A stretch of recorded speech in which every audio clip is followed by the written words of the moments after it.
one chosen. What if I told you the war between Israel and Palestine didn't begin with land, but with two brothers, one blessed, one banished?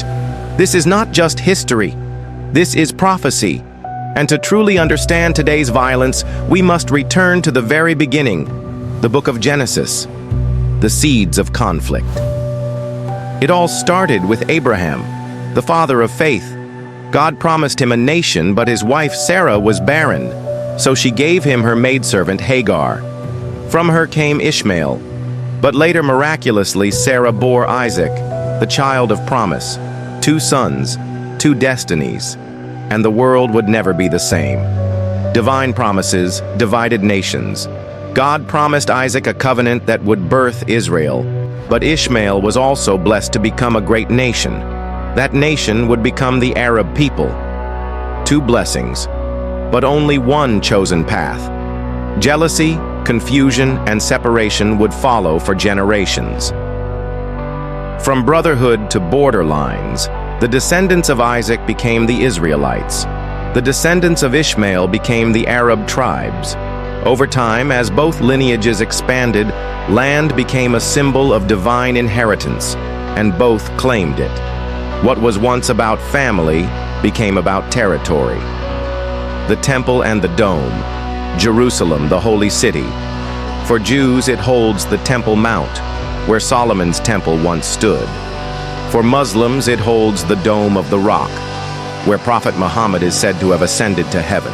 One land, 2 faiths, both sacred. Conflict was inevitable.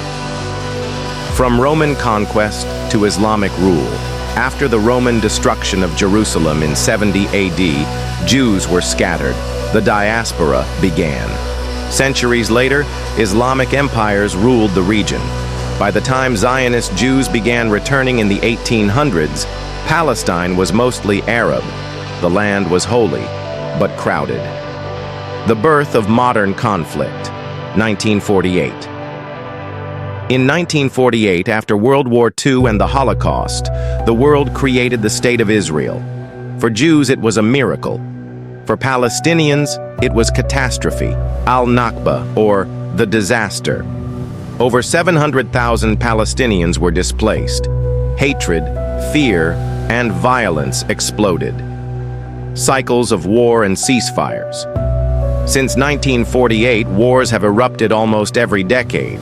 1967, 1973, the Intifadas and Gaza conflicts. Each side claims self-defense. Each side mourns their dead. Peace talks come and go, but the roots of pain go deeper than politics.